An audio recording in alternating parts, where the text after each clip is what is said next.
ساتھ نکاح کرو، نہ پیرو نہ فلن.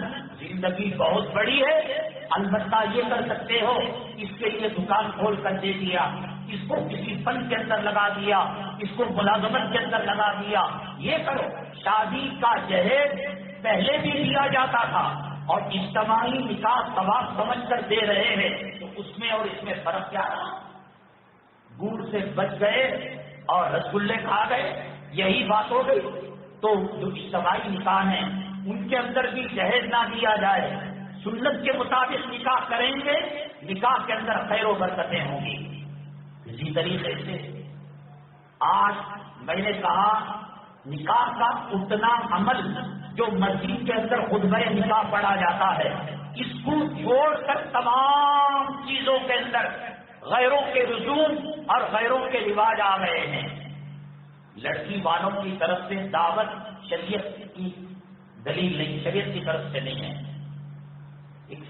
سماج میں سوسائٹی میں غیروں کے طور طریقے آ گئے ہیں.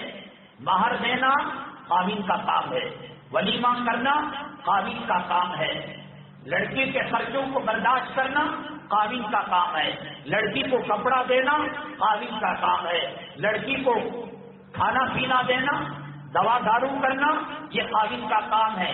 لڑکی اللہ تبارک تعالیٰ نے اس کو عزت دی، سمان دیا، اس کی طرف سے کسی قسم کی کوئی دعوت نہیں. تو کہتے ہیں کے ساتھ لڑکی والے اپنی پسند سے کر رہے ہیں. ہم نے کہا ولیمہ کریں گے، انہوں نے مانا نہیں، کہا کہ اپنی مرضی سے کریں گے. اپنی مرضی سے گناہ کوئی کرے گا تو کیا گناہ جائز ہو جائے گا؟ بازاری عورت اپنی مرضی سے شرمگاہ کا سودا کرتی ہے. تیری میری مرضی کا نام شریعت نہیں. رضیت باللہ ربا وبالاسلام دینا وبمحمد صلی اللہ علیہ وسلم نبی و رسولا. قرآن ہماری شریعت ہے، حدیث ہماری شریعت ہے. مرضی سے کوئی گناہ کرے، حجام کے پاس جا کر بیٹھتے ہیں، ہاتھوں کو ہتھکڑیاں لگا کر جسم کو باندھ کر داڑھی مڑی جاتی ہے یا مرضی سے داڑھی مڑایا جا رہا ہے. رنڈی خانے کے اندر بدکار عورتیں مرضی سے سودا کرتی ہے. شریعت تیری میری مرضی کا نام خواہشات کا نام نہیں، شریعت قرآن کا نام ہے، شریعت حدیث کا نام ہے، شریعت مصطفیٰ کے طریقوں کا نام ہے، شریعت صحابہ کرام کے طور طریقوں کا نام ہے، شریعت اولیاء افضال کے طور طریقوں کا نام ہے. جیسے نماز شریعت نے دی ہے، روزہ شریعت نے دیا ہے، صدقہ شریعت نے دیا ہے، عمرہ شریعت نے دیا ہے، حج شریعت نے دیا ہے. اس میں مرضی نہیں آ سکتی. کم وقت نکاح میں اپنی مرضی کو کیوں ٹھوس رہا ہے؟ اگر وہ اپنی مرضی سے بھی کریں تو خدا کا خوف کرنے والا ہے، اللہ سے ڈرنے والا ہے. ایسی محفل کے اندر جانا شریعت کی اجازت نہیں. جو کھائے گا اللہ تبارک تعالیٰ کے عذاب کو دعوت دے گا.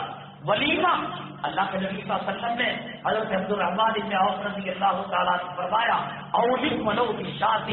عبد الرحمن نکاح تو ہو چکا، اب تم ولیمہ کرو. مرد کی شاد ہے، عورت والے اپنی مرضی سے بھی دعوت دیں. پہلی بات عموماً 80% لڑکی والے بطور مجبوری کے دباؤ میں یہ کتا ولیمہ کرتا ہے 40 آدمیوں کا، اور لڑکی والوں کو کہتا ہے 2500 لوگ ہمارے آ کر ہڈیوں پر ٹوٹ پڑیں گے، بریانی پر ٹوٹ پڑیں گے، دعوت پر ٹوٹ پڑیں گے. اب وہ کرتا کرتا کیا نہیں کرتا، بڑی مشکل سے بچے کا رشتہ آیا ہے، سینے پر چٹان رکھ کر گھر کے پیپر اور گھر کے ساز و سامان، سونے چاندی کے زیورات مارواڑی کے پاس گروی رکھ کر اس کا خون پی رہا ہے، اس کا پاخانہ چاٹ رہا ہے. وہ کتنی مجبوری میں کر رہا ہے. مجبوری سے جو فائدہ اٹھایا جاتا ہے اسی کا نام سود ہے. اب وہ کہے گا بچی کی عمر ڈل رہی ہے، بال سفید ہونے پا گئے ہیں، کم وقت جو ہے کہہ رہا ہے. تو ایسا مرضی سے بھی ہو لیکن دل کی خوشی سے وہ کام نہیں کر رہا ہے. اس لیے لڑکی والوں کی دعوت شریعت کی پسندیدہ چیز نہیں. ہاں یہ ہوا کہ محفل نکاح میں لڑکی والے بھی آئے، لڑکے والے بھی آئے، دور والے ہیں، کولار والے ہیں، تمکور والے ہیں، اور منگلور والے، بیجاپور والے دور کے علاقوں کے ہیں. تو لڑکی والوں نے اپنے رشتے داروں کو کھلا لیا اور لڑکے والوں نے اپنے رشتے داروں کو کھلا لیا. تو ٹھیک ہے، مہمان کو مہمان میزبان کھلا رہا ہے، لیکن لڑکی کے نام کی دعوت شادی خانوں کے اندر کرنا یہ شریعت کا مزاج نہیں ہے، اور جو گناہ کی محفل ہوتی ہے، جیسے اب جمعہ کی 2 رکعت ہے، میں 4 پڑھاؤں تو مانے گیا، جیسا نماز کے اندر رد و بدل نہیں ہو سکتا، نبی کے دیے ہوئے شادی کے طریقوں کے اندر رد و بدل نہیں ہو سکتا، یہ سنت ہے، ہم نے اس کو سنت سمجھا نہیں، شریعت سمجھا نہیں، باپردہ عورت بھی اس موقع پر بے پردہ ہو جاتی ہے، ٹھٹا کیا جاتا ہے، مذاق کیا جاتا ہے، اور حسن کے جلوے بکھیرے جاتے ہیں، عورتوں سے گندے گندی باتیں کی جاتی ہیں، تو شریعت کے اندر اس کی بالکل اجازت نہیں۔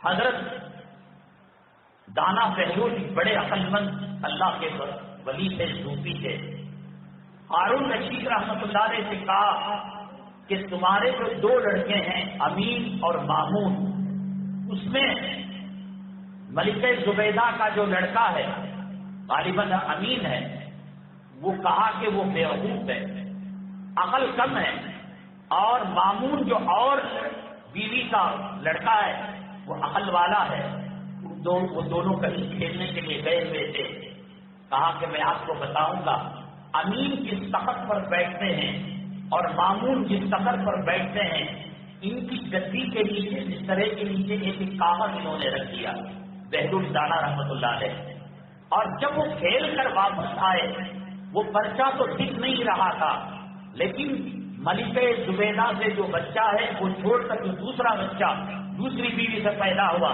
وہ کہنے لگا چھت نیچے آ گئی یا بسترا اوپر چلا گیا معلوم نہیں کہ یہاں کوئی چیز رکھی ہوئی محسوس ہو رہی ہے۔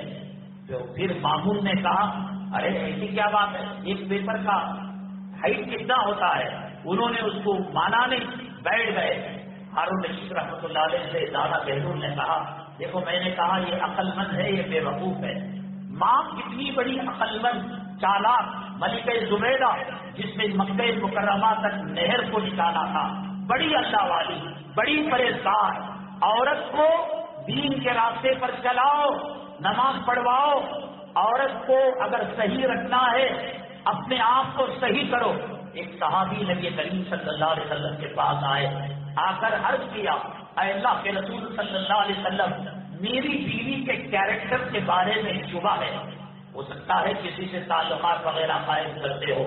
اللہ کے نبی صلی اللہ علیہ وسلم نے فرمایا، اللہ نے اصول دیا، دستور دیا، الخبیثات للخبیثین والخبیثون للخبیثات والطیبات للطیبین والطیبون للطیبات۔ تمہاری بیوی کا کیریکٹر معلوم کرنا ہو، اپنے آپ کو آئینے میں دیکھ لو، تم لڑکیوں کو گھور کر دیکھتے ہو، تم نے اگر زنا کیا ہے اللہ تعالیٰ اس کا بدلہ تمہاری بیوی سے لے چکا ہوگا۔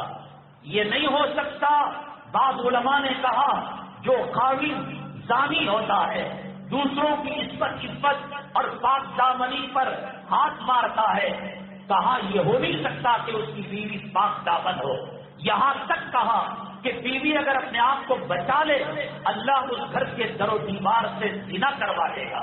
دیوار زنا نہیں کرتے، لیکن سمجھانے کے لیے علماء نے کہا اتنا سخت ریاکشن ہے کہ اگر مرد دوسری جگہ نگاہ ڈالتا ہے، ایک بادشاہ تھا، بڑا اللہ والا تھا، اس کو یہ معلوم کرنا تھا کہ یہ جو دستور ہے الخبیثات للخبیثین الطیبات للطیبین، بچی کا شہزادی کا حلیہ بدلا اور بدلنے کے بعد اس کو شہر کی سیر کرائی، کوئی دیکھا نہیں، کوئی لائن مارا نہیں، کسی نے زنا کی دعوت نہیں دی، پورا شہر گھوم کر گھر کے اندر داخل ہوئی، اور چونکہ حلیہ بدلا ہوا تھا تو گھر کا جو سیکورٹی گارڈ تھا، گھر کا جو محافظ تھا، جب اس لڑکی کو دیکھا تنہائی میں چمٹ گیا اور گال پر بوسہ دے دیا اور وہ بادشاہ کے پاس چلی گئی۔ بادشاہ نے کہا کیا ہوا؟ کہا کہنے لگی سارا شہر کوئی مجھے نگاہ اٹھا کر نہیں دیکھا، محل کے اندر ایک سیکورٹی گارڈ نے میری گال کا بوسہ لے لیا اور مجھ سے چمٹ گیا۔ بادشاہ نے کہا اللہ کا قانون، اللہ کا دستور برحق ہے، میں نے پوری زندگی زنا سے بچنے کی کوشش کی ہے اور اللہ نے بچایا بھی ہے، لیکن ایک مرتبہ ایک غیر محرم عورت کو میں چمٹ گیا اور اس کو بوسہ لیا، بیٹی بتاؤ وہ جگہ کہاں ہے؟ بیٹی نے جگہ بتائی، آنکھ میں آنسو آ گئے، کہا اللہ کی قسم یہ وہی جگہ ہے کہ جہاں میں نے غیر محرم عورت کے بوسہ لیا تھا۔ یہ اللہ کا قانون، اللہ کا دستور ہے۔ آپ کی بیوی کیسی ہے اس کو موبائل میں چیک کرنے کی ضرورت نہیں، انٹرنیٹ میں چیک کرنے کی ضرورت نہیں، اپنا کیریکٹر آئینے میں دیکھ لو۔ زنا کیا ہے، مشائخ نے کہا اس کے گھر کے در و دیوار سے اللہ زنا کروا دے گا۔ الخبیثات للخبیثین والخبیثون، بہرحال ملکہ اللہ والی تھی، ہمیشہ 24 گھنٹے بانیوں سے کلام پاک پڑھواتی تھی۔ اب دیکھو، جب دیکھو بچے موبائل میں، عورت موبائل میں، مرد موبائل میں، کیا جہادی نغمے سن رہے ہیں؟ فلسطین کی حالت دیکھ رہے ہیں، بغداد کی حالت دیکھ رہے ہیں، سعودی نہیں صاحب کیا ہو رہا ہے اللہ بہتر جانتا ہے۔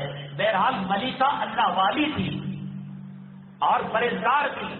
جب مکے میں حاجیوں کے لیے پانی نہیں تھا، عرفات کے پاس آپ اپنے نمائندے سے پوچھے جو حج کا گائیڈ کرنے والا، وہ کہے گا یہ ہے زبیدہ نہر، اپنے علاقے سے لے کر مکے تک اتنی، لیکن بچہ ابھی پیدا ہوا۔ بہلول دانا رحمۃ اللہ علیہ سے پوچھا یہ کیا سائنٹیفک طریقہ ہے؟ کہنے لگے ملکہ زبیدہ تمہارے خاندان کی چچیری، کزن، فلاں، خلیری، پھوپھی داد بہن ہے، اپنے خاندان میں نکاح ہوتا ہے تو تعلقات کے اندر وہ اتنا مزہ نہیں آتا جتنا اجنبی بچی سے نکاح کرنے میں آتا ہے۔ وہ اجنبی بچی، اور کہا شریعت میں اللہ تعالیٰ نے اپنی قدرت کی اس کی مثالیں رکھی ہیں کہ آم اگر درخت سے اگتا ہے تو وہ آم معمولی رہتا ہے، آم کو گرافٹ کی جاتی ہے، ڈالی کو کاٹ کر ملایا جاتا ہے، اس آم کی لذت بڑھ جاتی ہے۔ گھوڑا اپنی طاقت رکھتا ہے، گدھا اپنی طاقت رکھتا ہے، گھوڑے اور گدھے کو میل فیمیل ملاقات کرائی جاتی ہے تو جانور جو پیدا ہوتا ہے اس کو خچر کہتے ہیں، اور یہ خچر گدھے اور گھوڑے سے زیادہ طاقتور ہوتا ہے۔ جب چیزیں مخالف کی ملتی ہیں، اپنے خاندان، اپنے قبیلے کو چھوڑ کر دوسری اجنبی لڑکی سے نکاح کیا جاتا ہے، بچے ذہین ہوتے ہیں اور بچے حکیم ہوتے ہیں۔ اور اگر خاندان کی بچی دیکھ دیکھ کر آنکھیں بھرا چکی ہیں تو خواہشات اوپر تک نہیں پہنچتی تو بچے کم سہل پیدا ہوتے ہیں۔ یہاں مسجد کی منتظمہ کمیٹی کی طرف سے اسی اتوار کو انشاءاللہ سنت ابراہیمی بچوں کے ختنے کا نظم کیا گیا ہے۔ صرف آدھے بچوں کا انتظام ہوا ہے، آدھے بچوں کا انتظام اخراجات ابھی باقی ہیں۔